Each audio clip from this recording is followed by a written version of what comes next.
बिहार के मुजफ्फरपुर स्थित सिकंदरपुर में श्री रानी सती दादी मंदिर परिसर में विभिन्न संगठन के पदाधिकारी एवं सदस्यों को सम्मानित किया गया। सभी पदाधिकारी और सदस्य 12 दिसंबर से 20 दिसंबर तक होने वाले भव्य राम कथा में संचालन की भूमिका निभाएंगे।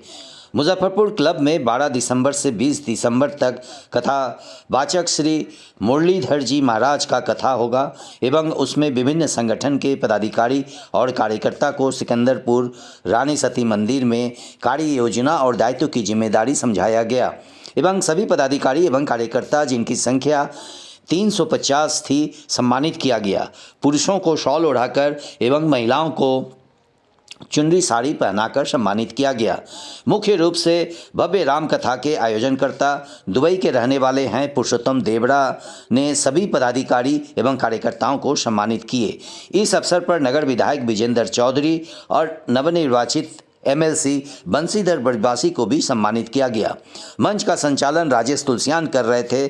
श्री रानी सती मंदिर ट्रस्ट बोर्ड के अध्यक्ष श्याम सुंदर भीमसरिया ने उपस्थित सदस्यों को संबोधित किया। दुबई में व्यापार करने वाले पुरुषोत्तम देवड़ा ने भी उपस्थित अतिथियों का स्वागत किया और संबोधन किया।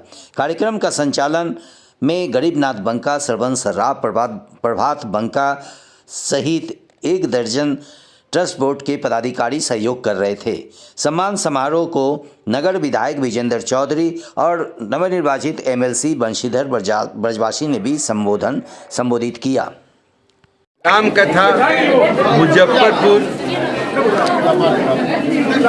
कंपनी क्लब में हो रही है, कंपनी बाग में हो रही है।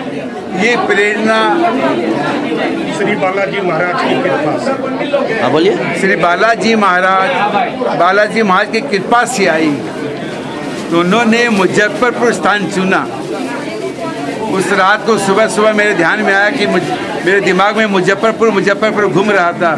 तो मैंने संत जी को बोला कि मुजफ्फरपुर कथा होगी। तो यही है, आप लोगों का मुजफ्फरपुर वासियों का कोई बहुत पुण्य कर्म किया हुआ है और ये मिथिला नगरी है। मेरे को लगता है कि हमारे बालाजी महाराज माँ के चरणों में समर्पित हुए हैं, इसलिए कथा यहाँ पे हो रही है।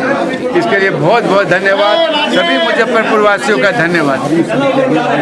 और आप लोग से निवेदन है कि आप भारी संख्या में आके इस अपने राम कथा को सफल बनाएं और बालाजी महाराज का आशीर्वाद लें।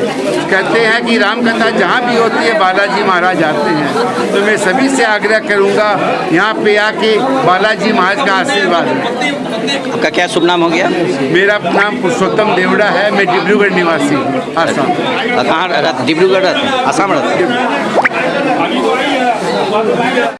जब आप लोग सब सदस्य के आएंगे, भगवान पे किसी की नजर पड़ गई, उनका तो कल्याण हो जाएगा। तो मैं सबसे आग्रह करूंगा, आप अपने बच्चों को भी लेके आइए, कम से कम उनमें संस्कार पड़ेंगे रामायण। तो ये मेरी प्रार्थना है, सब भाई बहनों के सब सज के आइए। ये कितना बड़ा महोत्सव है, इसको आप साधारण मत समझिए, ये बहुत बड़ा महान यज्ञ है। आज जो एकत्र हम लोग हुए हैं उसके पीछे जो हम लोगों की मानसिकता है वो ये है कि हम लोग समाज के एक एक लोगों को उस कथा से जोड़ने का काम करें। अमूमन हम लोग अपने जीवन में बहुत से कार्यक्रम किए हैं, तो कार्यक्रम समाप्ति के बाद इस तरीके का आयोजन हम लोग करते रहे हैं, लेकिन कार्यक्रम प्रारंभ होने के पहले इस तरह का कार्यक्रम हम लोग पहली बार करने जा रहे हैं। तो निश्चित रूप से यह जो प्रेरणा हम लोगों को बालाजी से मिली, देवड़ा जी से मिली, तो इसके लिए हम लोग देवड़ा परिवार के बहुत बहुत आभारी हैं कि आपने एक नई पार्टी प्रारंभ करने का एक रास्ता दिखलाया है। आगे हम इसमें कितना चलेंगे इसकी कोई गारंटी नहीं है, लेकिन एक रास्ता आपने दिया है। संघर्ष की जीत है, आपके स्नेह की जीत है और धनवाद पर जनवाद की जीत है। राजनीतिक व्यापारियों की भीड़ के बीच जो आपको संघर्ष के दीपक की तलाश थी, आपने उस दीपक को जला दिया है और इस दीपक का उजाला पूरे देश के अंदर फैलेगा। आप विश्वास करिए। मेरे पास है और कुछ नहीं है, एक नौकरी थी, हमने सम्मान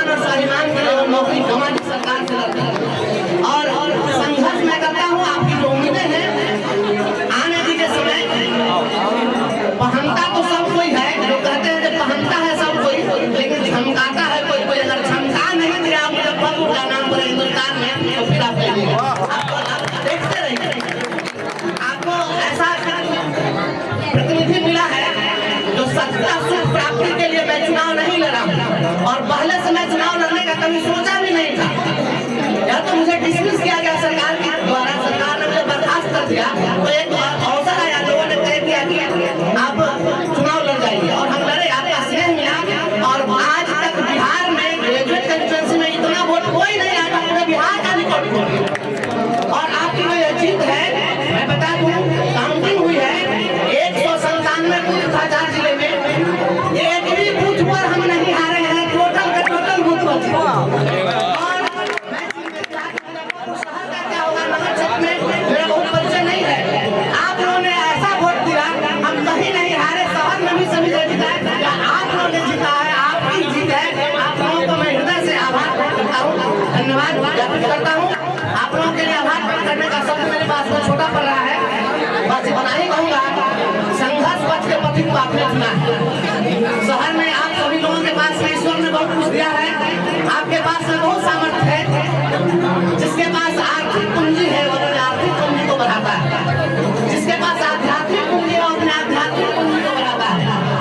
मेरे पास संघर्ष की पूंजी, हम इसी पूंजी को बढ़ाना चाहते हैं, आपको आशीर्वाद बनाए रखें। इसलिए राह संघर्ष की हम चुने, जिंदगी आंसुओं में नहाई हो, इसलिए राह संघर्ष की हम चुने, जिंदगी आंसुओं में नहाई न हो, शाम सहरी